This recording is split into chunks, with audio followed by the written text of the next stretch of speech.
Good morning, America. Breaking overnight. I feel like my life is starting over again. This is a miracle day. The great-grandmother now out of prison after decades behind bars for a drug charge. President Trump commuted her life sentence after a meeting with Kim Kardashian in the Oval Office. Kardashian calls it the best news ever. Now Alice Johnson is right here on GMA this morning. Samantha Bee's apology. Overnight, the late-night comedian returning to TV for the first time since that firestorm, admitting her offensive insult about Ivanka Trump crossed a line, but Bee also defiant towards some of her critics, what she now says is her biggest regret. ABC News exclusive. The 24-year-old shot in the leg when that dancing FBI agent's gun went off. Now telling his side of the story for the first time. All of a sudden, from the knee down became completely red. And that's when it clicked in my head, oh, I've been shot. The injury worse than originally thought. Now his surprising request, what he wants from that FBI agent. And one win away, the Warriors roaring to a huge victory overnight. Kevin Durant delivering. Kevin Durant way outside, delivers! Blasting past LeBron James and this incredible alley-oop. Can the Cavs make a comeback, or is too little too late? Live in Times Square, this is GMA with Robin Roberts, George Stephanopoulos, and Michael Strahan. Good morning, America. Happy Thursday to everyone out there. Another NBA playoff game last night and another crushing loss by the Cleveland Cavaliers and LeBron James. They are now down 3-0 in the series. Stray, George did not wake up happy this morning. No, they did not. Warriors star Kevin Durant coming out strong with this incredible 32-foot three-pointer. Let's see it again. He got 43 points last night. Pretty remarkable. I guess we'll see it again in a little bit, but we also have a lot of news overnight. Beginning with that decision from President Trump to free Alice Johnson. She was serving a life sentence for drug trafficking, released from prison overnight after the president commuted her sentence. There is the video right there. And as you see, Alice overjoyed at the news. She was free, running to meet her family. She was facing a life sentence for nonviolent drug conviction, but everything changed when Kim Kardashian West took her case to the Oval Office, where we'll hear from Alice in a moment. But first, ABC's Marcus Moore has the story in Aliceville, Alabama. Good morning, Marcus. Well, Michael, good morning. We are just outside the federal prison where Alice Johnson was serving that life sentence. Yesterday evening, she walked out of this place a free woman after more than 2 decades behind bars. Thank you, Jesus! In her first few moments of freedom, an emotional embrace for Alice Johnson after nearly 22 long years in prison. The grandmother bursting into tears when she reached the car.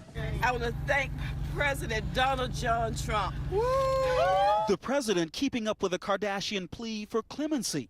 The White House announcing Wednesday Trump would be commuting the 63-year-old's life sentence for nonviolent drug charges. It was her first offense. I feel like my life is starting over again.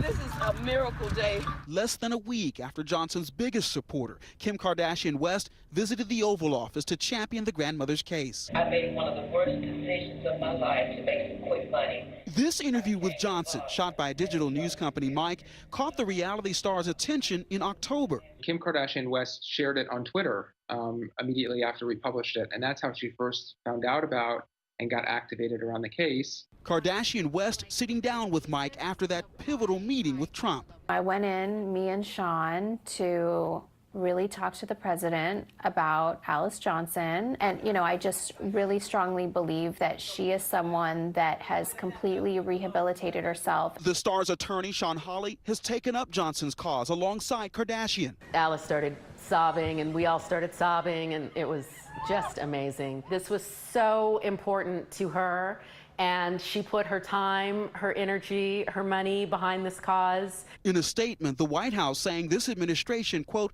believes that those who have paid their debt to society and worked hard to better themselves while in prison deserve a second chance. Thank you, Kim. Thank you. What was a mere dream for 2 decades, this morning is a reality for Johnson and her family. I'm free to hug my family. Yes. I'm free to live life. I'm free to start over. And Kardashian says she hopes this is just the first of many reunions like this for the people still serving life sentences for nonviolent drug offenses.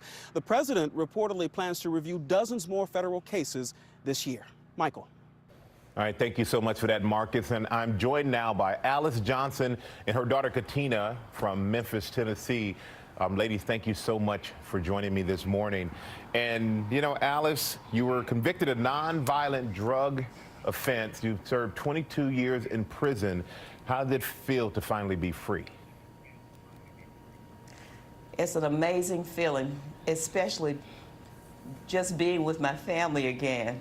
We saw you meet your family yesterday. How was that feeling to see them for the first time, to be able to really be reunited with them? Oh, it was the most exhilarating feeling I've ever had, Michael. I wanted to jump into their arms. You committed a crime, 22 years in prison. Do you feel that you paid your debt to society? Yes, I do, Michael. I feel that I have not only paid my debt, but I've overpaid the debt for the crime that I committed. But I'm just so thankful. I'm not bitter about it. I'm just happy that it has come to an end. Kim Kardashian West, she took your story to the president. Why do you think that your story stuck so much with her and made her go to the president and ask for your release? From the very first, when Kim heard about my story and we connected, we truly had a heart connection with this. And she knew that, she told me that she knew that this was meant to be. At the time when she saw it on her, when I just popped up on her phone, she said it was a moment when she knew that this is the moment, this is the person that she needs to do something. No, you thanked President Trump after you were released. Have you heard directly Yes. from the White House? And what would you like to say to him this morning? I'd like to tell the president, I have not heard directly from the White House yet, but I'd like to tell President Trump that I am so grateful for everything that you've done for me and my family. This moment right now is happening because President Trump had mercy on me. And I'd like to tell him that please, please remember us, the others who have been left behind, because there's so many, as you said, like me, who need to have an opportunity, the opportunity that I've had. All right, Alice and Katina, thank you both for joining me this morning, and I hope you make the most of your newfound freedom. Have a great day. Thank you. Oh, I'm going to. Good morning, America. As you can see, she was happy to be reunited with her daughter, her grandkids, and her great-grandkids. Yeah, and she made an important point there at the end about those others who are left behind, thousands serving similar sentences like this right now. We'll see if it leads to a change in policy for them as well. I want to get more on this whole story now from our senior White House correspondent, Cecilia Vega. And Cecilia, President Trump has hinted that more pardons are coming. Martha Stewart's been mentioned. Former governor of Illinois, Rod Blagojevich, has been mentioned. He seems energized by the pardon power, and it's another example of how he's a president doing things in a brand new way. Absolutely. He's been in office here for just about a year and a half, and he's already issued 5 pardons. And, of course, yesterday's commutation. No recent president in really modern history in the last few decades has issued a pardon in their first 2 years in office. You mentioned some of those names. It seems there are more to come. His team has a list of what's been described to me as dozens of names long for people who might be up next. Congressional Democrats are already, though, raising some red flags about this, George. They sent a letter to the White House counsel yesterday. One of the questions that they asked is whether the president has discussed pardoning anyone implicated in the Russia probe. And you know this, some critics are suggesting that, in fact, this might be a way of the president sending a signal to some of those people caught up in this investigation, George. Yeah, and he seems to be bypassing the normal pardon process in the Justice Department. On another front, for the first time, we've heard that the president's daughter, Ivanka Trump, may have had some involvement in that effort to build a Trump Tower in Moscow during the 2016 campaign. Yeah, her name has not come up in connection with any Russian connections or interactions, for that matter, in this entire storyline. So this happened during the 2016 campaign. She received an email from a Russian athlete who offered to introduce her father to Vladimir Putin so that they might be able to hatch out some kind of real estate deal. Her lawyer put out a statement saying this was essentially an unsolicited email, that she didn't know the man. She forwarded the email to the president's attorney. Take a look at that statement there. He says, quote, "Over the years, the Trump organization considered and evaluated projects in countries all around the world, and nothing was different or wrong about one that might be in Russia." But, George, this has reportedly caught the attention of the special counsel's team and congressional investigators who did some interviews on this one. They will be asking some more questions. Okay, Cecilia, thanks very much. And as the Russia investigation continues, a new report from the Inspector General of the Justice Department is expected to include some tough criticism for former FBI Director James Comey over his handling of the Clinton email investigation. This report expected to be released any day, and our Chief Justice correspondent Pierre Thomas has the details. Good morning, Pierre. George, good morning. Former FBI Director James Comey, known for his fierce independence, likely taking heat in that upcoming report for exceeding his authority. I'm here to give you an update on the FBI's investigation of Secretary Clinton's use of a personal email system. That bombshell press conference at the heart of criticism from the Inspector General in a draft of the highly anticipated report. Sources telling ABC News the Inspector General takes Comey to task for not telling his bosses at the Justice Department that he had decided Clinton should not be prosecuted. I have not coordinated this statement or reviewed it in any way with the Department of Justice or any other part of the government.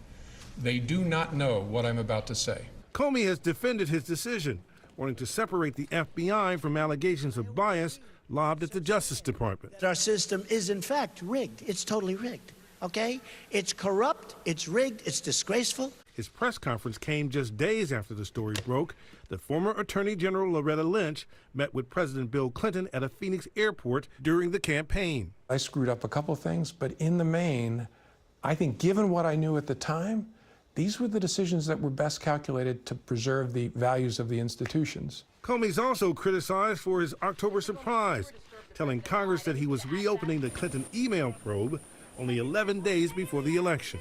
This after allegedly being advised not to do so by a senior Justice Department official, according to sources familiar with the report. It's long-standing Justice Department policy not to make politically charged announcements in the final days before an election. A source familiar with the draft report describing Comey's actions as insubordinate. Comey declined to comment. He was allowed to respond to the report's initial findings. It's unclear whether that impacts the final report, George. Okay, Pierre, thanks very much. Amy? George, now the latest on President Trump's historic summit with North Korean leader Kim Jong-un just 5 days away. President Trump is meeting now with Japan's prime minister at the White House today to prepare. And our chief global affairs anchor Martha Raddatz just landed in South Korea and has all the latest for us. Good morning, Martha. Good morning, Amy. Here in South Korea, they are watching summit preparations carefully, hoping some offhanded comments don't derail the summit once again. Less than a week before President Trump and Kim Jong-un meet face-to-face, rhetoric surrounding the on again, They're working out times. off again I am waiting. summit heating up once more. Trump lawyer Rudy Giuliani making this inflammatory remark Wednesday. Kim Jong-un got back on his hands and knees and begged for it. Just hours later, he attempted to clarify the comment, saying it was only meant to convey that Trump is in the stronger position. Kim Jong-un changed his position, said he was going to do denuclearization. Again, we don't have the conditions yet, but at least that's a big shift, and asked to have the meeting again. And that's what I mean by begging for it. But the rhetoric has had no effect on planning in Singapore, with security and logistics preparations going full speed ahead. There has been no public comment from North Korea, but later today, Japan's Prime Minister Shinzo Abe will be meeting President Trump at the White House. Amy? All right, Martha Raddatz, thank you in Seoul, South Korea. And George, of course, you'll be anchoring ABC's coverage of the North Korea summit live from Singapore all next week.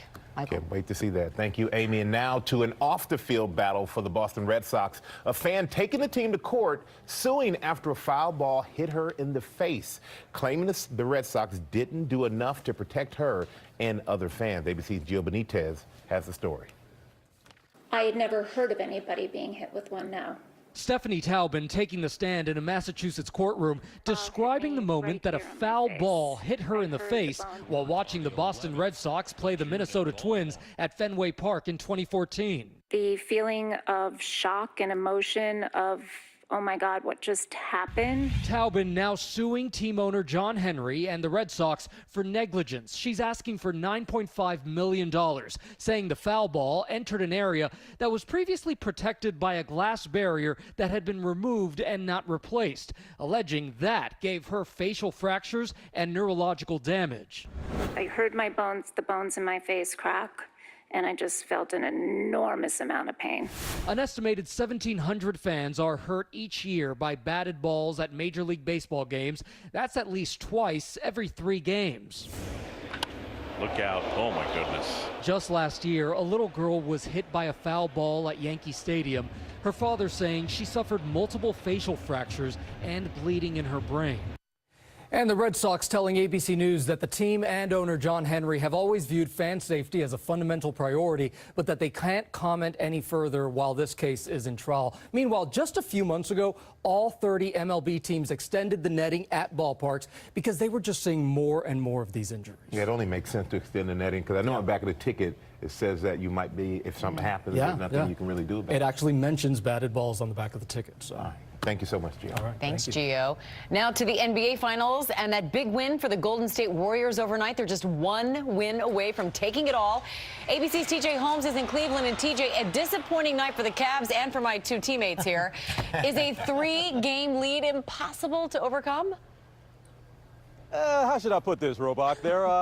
Their motto here for the playoffs in Cleveland has been whatever it takes. They have it plastered all over the arena. It's on their T-shirts. The fans tweet with the hashtag whatever it takes. Well, it's going to take a miracle because even on a night when Steph Curry couldn't make a shot, another Warrior superstar went off. James up and under, throws it off the backboard. Oh, what a perfect pass. With this alley-oop to himself. A tremendous God-given ability. LeBron James made the play of the night. Off the backboard. Kevin Durant, though, was the player of the game. Kevin Durant way outside, delivers. Kevin Durant from downtown. It's a 6-point game. The Warriors superstar lit up the Cavaliers with 43 points. Durant fires a 3, knocks it down. Kevin Durant. I just try to come through and be aggressive just to do something, you know. The Warriors pulled off an 8-point win in Game 3 on a night Steph Curry's hot hand went ice cold. Tonight was not my night offensively. It was his night. We talk about him all night. He was amazing. Cleveland now has no room for error, with the Warriors now just 1 game away from the championship. Almost like, playing the Patriots. You just can't have mistakes. They're not going to beat themselves.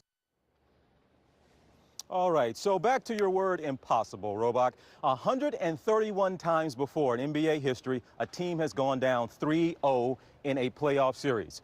Strahan, George, none of those teams have ever won that playoff series. So when you say impossible, it just never happened before. Which is not the same thing. Yeah, exactly. So, TJ, you're saying we got a chance.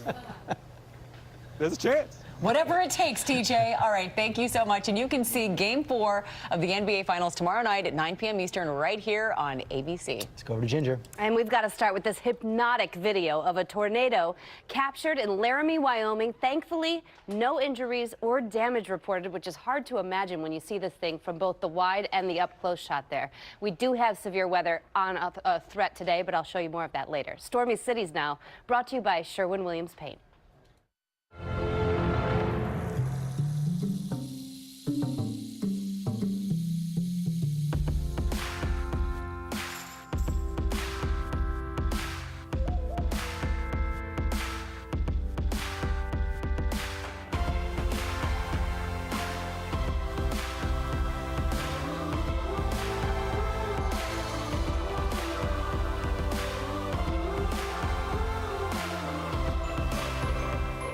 Once again, a must to get outdoors today. It is going to feel really nice with sunshine. We'll start out cooler in the lower 60s, but lower to mid 70s by lunchtime, 80 degrees this afternoon. It is looking dry with that lower humidity. A touch of humidity for Saturday. We'll track a few storms, 60% chance, mainly during the afternoon and evening, but not looking as wet. Certainly no washout. Cooler showers for Sunday, the high 78 degrees. And then next week, mid 80s by Wednesday, more summer heat by the end of the week. Coming up, Samantha Bee's apology. We'll show you what she said last night about that offensive insult about Ivanka Trump. And that ABC News exclusive, the 24-year-old shot by that dancing FBI agent, now telling his story for the first time. We came here for the friends.